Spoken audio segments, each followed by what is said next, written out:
एक जंगल में दो शेर रहते थे। एक का नाम नवाज था और दूसरे का नाम शहबाज था। वो दोनों बहुत गरीब थे। बड़ा शेर नवाज की शादी हुई, उसके दो बच्चे हुए। एक का नाम फाहद नवाज था और बेटी का नाम मरियम नवाज था।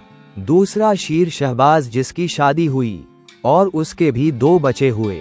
एक का नाम अकरम शहबाज था और बेटी का नाम जीनत शहबाज था। वो दोनों शेर लोहार की दुकान पर काम करते थे। एक दफा उनके मोहल्ले में बल्दियाती इलेक्शन हुआ। दुकान मालिक ने नवाज को इलेक्शन लड़ने का कहा। नवाज नहीं माना, लेकिन दुकान मालिक के पुरस्कार पर नवाज इलेक्शन के लिए रजामंद हो गया। फिर नवाज इलेक्शन जीत गया और वो बहुत खुश था। जंगल के सारे शेरों ने नवाज को मुबारक भी पेश की। 5 साल बाद बड़ा शेर नवाज ने सूबाई असेंबली का इलेक्शन लड़ा और बदकिस्मती से वो भी जीत गया। बड़ा शेर Nawaz member of provincial assembly बन गया और छोटा शेरा नाजिम बन गया। कुदरत का निजाम है मेरे भाई, अल्लाह जिसको चाहे इज्जत दे, जिसको चाहे जिल्लत दे। अब बड़े शेर का नाम नवाज हो गया था और छोटा शेर शहबाज। फिर बड़े शेर ने बड़ी चालाकी के साथ जंगल के जानवरों पर टैक्स लगा दिया और जंगल के जानवर भी माशाअल्लाह चुप करके टैक्स देते गए। शेर तो जंगल का बादशाह होता है। दिन गुजरते गए, जंगल का बादशाह और ताकतवर होता गया। वो अपने फायदे के लिए किसी भी जानवर पर जुल्म करता और जो गरीब जानवर थे वो चुपचाप देखते रहते। वक्त गुजरता गया, शेर और ताकतवर हो गया। क्योंकि वो गरीब जानवरों का खून पीता था, इसलिए उसे किसी का डर न खौफ था। अब नवाज ने पैसा इकट्ठा करना शुरू कर दिया। जो भी गरानट आती वो अपने अकाउंट में जुमा करा देता। बच्चे बड़े होते गए और जंगल छोटा पड़ गया। फिर सोचा टैलस और लगा दे और जंगल को बड़ा कर लेते हैं। ऐसा ही हुआ। कोई जानवर नहीं बोला, सब चुप करके टैक्स देते रहे और आखिरकार जंगल को बड़ा कर दिया गया। अब जंगल इतना खूबसूरत हो गया कि जानवर भी अंदर नहीं जा सकते थे। जंगल को जाने वाला रास्ता भी शानदार बना दिया और वहाँ कई जानवर अफसरान को तैनात कर दिया। शेरों ने अपने आने जाने के लिए बेहतरीन गाड़ियाँ रखी थीं, क्योंकि वो जंगल के बादशाह हैं और सब जानवरों को पता भी है कि ये हमारा पैसा है, लेकिन फिर भी चुप है। वो बोलेंगे तो बेमौत मारे जाएंगे, क्योंकि वो अपनी रोजी रोटी कमा रहे हैं। जंगल के शेरों ने दिन ब दिन चीजें महंगी करना शुरू कर दी और जानवरों की फैक्ट्री लगा दी, जहां बेतहाशा जानवर काम करते थे। फिर एक दिन फौज के कपड़ों में मलबूस एक जानवर आया और बड़े शेर ने उसे नौकरी पे रख लिया। वो फौज के कपड़े पहने हुए घर के काम काज करता और शेरों की फैमिली जंगल से शॉपिंग करने जाती तो वो ड्राइवर बिन के उनके साथ जाता। ड्राइवर बहुत स्मार्ट था, उसने बड़े शेर की बेटी से दोस्ती कर ली। वक्त गुजरता गया। एक दिन जानवर ड्राइवर ने शेर की बेटी को भगा कर ले गया और उसे शादी कर ली। काफी दिन गुजर गए, लेकिन इस बात का जंगल के जानवरों को पता ना लगी, क्योंकि शेर की बेटी भागी थी, किसी गरीब की नहीं, जिसकी वो उसकी इज्जत को उछालते। दोनों शेरों ने फैसला किया, शादी तो एक दिन करनी थी, चलो उसने कर ली, अब हमें उनकी शादी को कबूल करना होगा। आखिरकार उनको बड़े जंगल बुलाया गया और उनको वहां ही रहने दिया। शेरों के बच्चे बड़े हो गए थे। छोटे शेर का बेटा अकरम वो भी इक्तिदार में आ गया।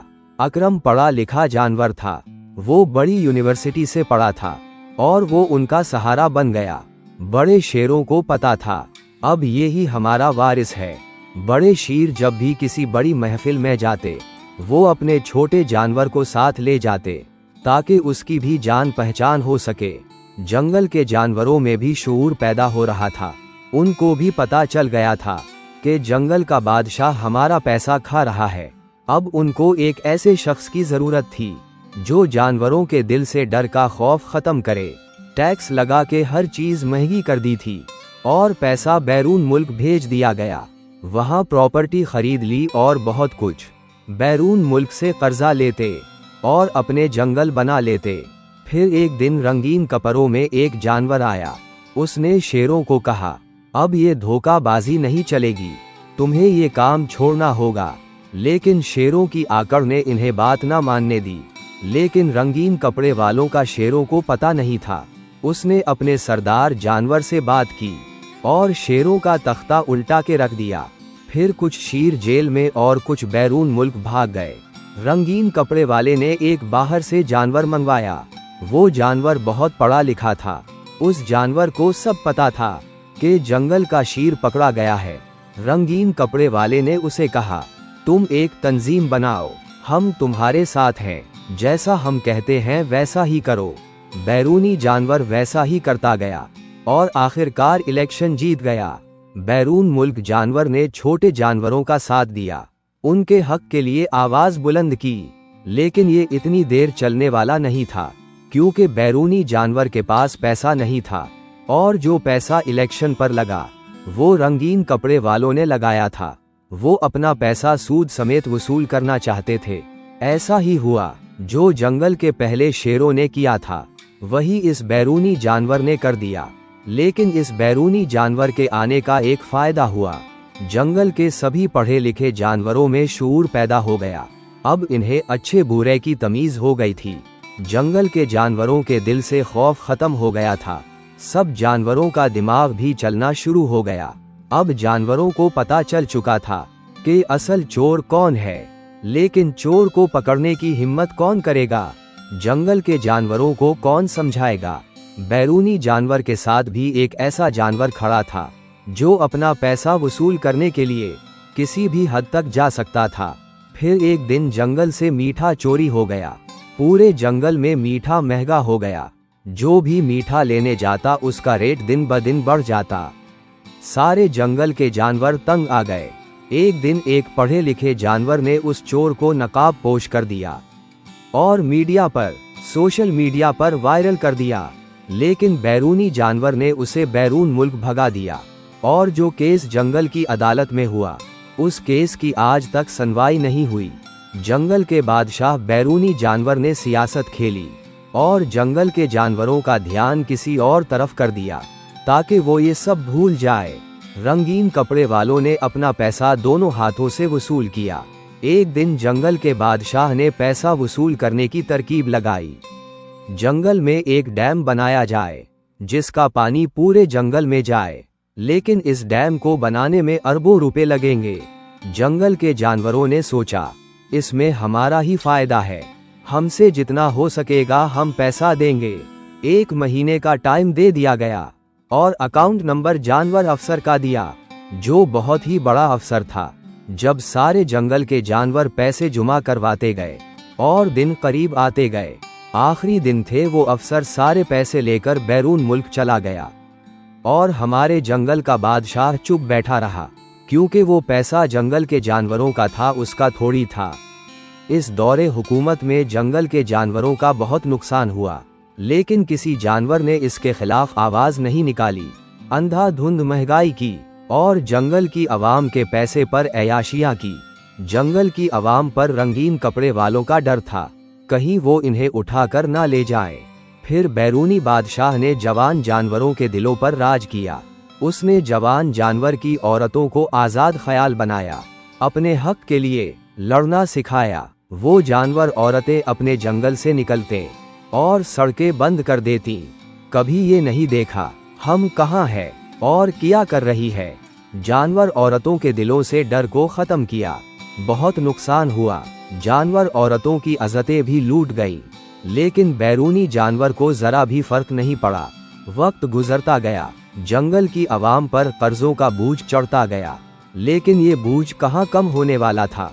जो बैरूनी जानवर बादशाह था, वो भी रंगीन कपड़े वालों के नीचे काम करता था। उसे धमकाया गया, अगर उसने हमारी बात ना मानी तो हम उसे बादशाहत से निकाल देंगे। बैरूनी जानवर बेबस था, आखिर करता तो क्या कर सकता था। जंगल के सारे जानवर अफसर रंगीन कपड़े वालों से मिले हुए थे। बस फिर एक दिन पुराने शेरों ने बगावत कर दी। उन्होंने रंगीन कपड़े वालों से मिलकर बैरूनी जानवर को जेल भिजवाने का सोच लिया। पुराने शेरों ने रंगीन खड़े वालों की हर बात मानी, यहाँ तक कि उन्होंने हर चीज पर टैक्स दुगना कर दिया ताकि हम पैसा खाएं और हमें कोई भी ना पूछे।